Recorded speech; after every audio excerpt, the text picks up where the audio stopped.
You know, I've heard a lot of people say, well, it's a lot of signatures, and it is a lot of signatures. It's not politically expedient.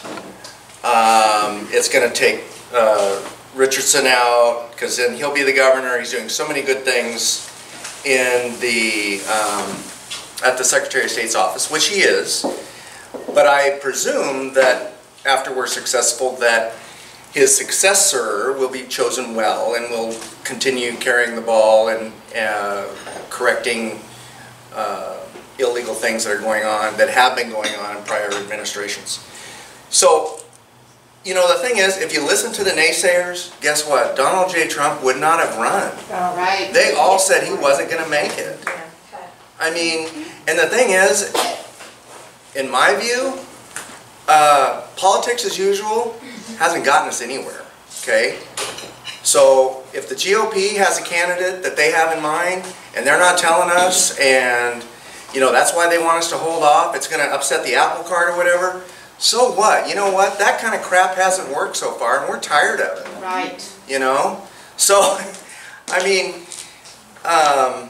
she has got to go, and there is no, the thing is, there's never the wrong day to do the right thing. Right.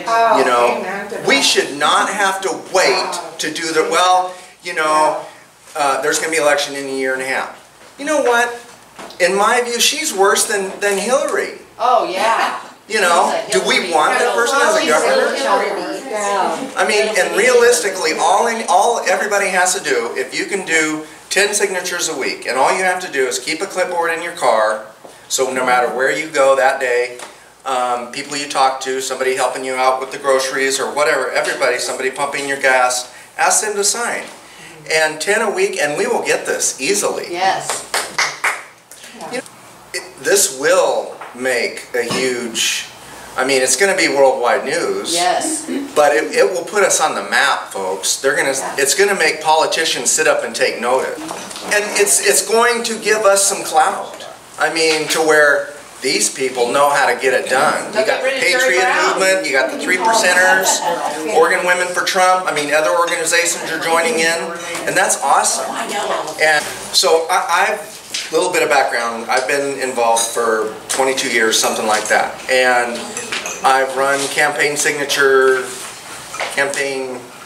gathering campaigns in California, Texas, and a bunch in Oregon. I'm sure we all remember Bill Sizemore. I carried a lot of his. Don McIntyre did some things with Cedric Hayden, great guy.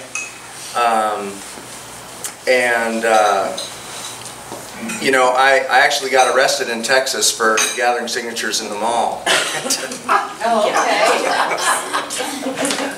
So we were wanting to get Pat Buchanan. He was doing a write-in campaign to get the state of Texas when he was running for president. I don't know, this was 17 years ago. And so in Texas, at least then, some of the precinct polling places were in a mall. So my argument was, okay, if come November, or whatever month they do it, you know, come down to the mall to vote, which I understand, that's great for the shops, you know, yeah, they're captive audience, they're people coming to the mall. But then, while we're getting signatures, we can't be in the mall at the same time. That doesn't sound right. I mean, this is our town square. I mean, that gets back to, you know, over 200 years ago when you had the right to gather in the town square and talk about issues of the day and stuff. And, you know, it was in El Paso. It was very hot, and we wanted to work inside where it was air conditioned. So, and they said, well, you need to leave. And we said, well, no, we think we've got our First Amendment rights that we can be here. Yeah, probably not. And they said, no, you need to leave. And so we got arrested for trespassing. And I think it was a $300 fine. I was out in a couple of hours. And I actually had a lawyer take it on for free. And then they have 3 judges there. I don't know how they do it in there. But actually one of the judges agreed with us, but the other 2 didn't. But from the attorney standpoint, that was a victory. But I still lost. When the Bill Sizemore issues were going on, you could do it in front of Walmart and places like that. And then there was a decision saying they couldn't. And then So now, here's the thing. If you want to try it, if you want to test case, I think, you know, worst case scenario, you're going to get arrested for trespassing. But they won't arrest you. They'll tell you to leave first, and then if Well, you don't. yeah, I'm going to go through all of that. So I think that we should be able to gather signatures at the mall, as long as you're not harassing people. I mean, you should be able to be in front of the store as long as you're not blocking their entrance or exit. That's my thoughts on it. So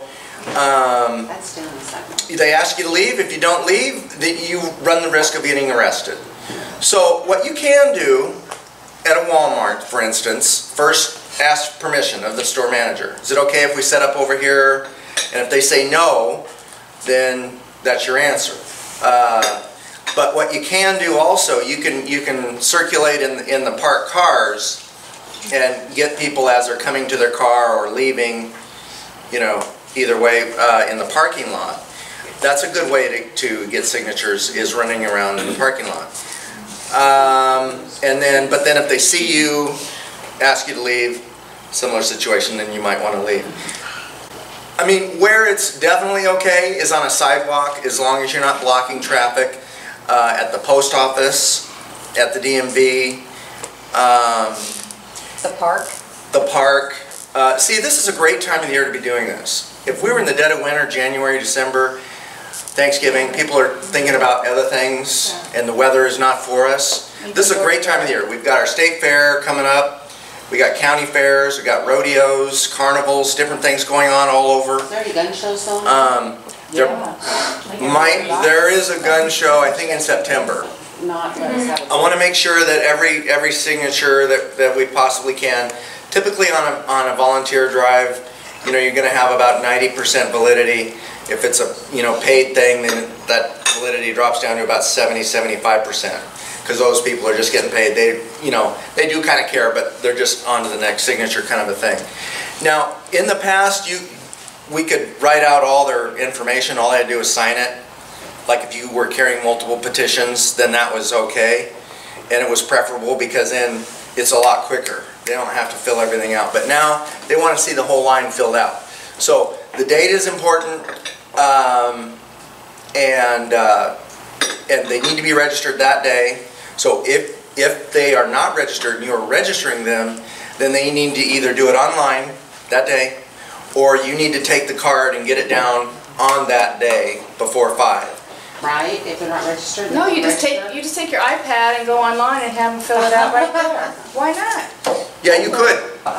For all the people. Like a party, a signature gathering party. Yeah. So you go out and work for so many hours that day, and then for lunch or dinner, then you have a get-together afterwards. Maybe it's a potluck at a park, something like that, and then everybody gets together. So you have a good time out of it. It's work, but it's also fun.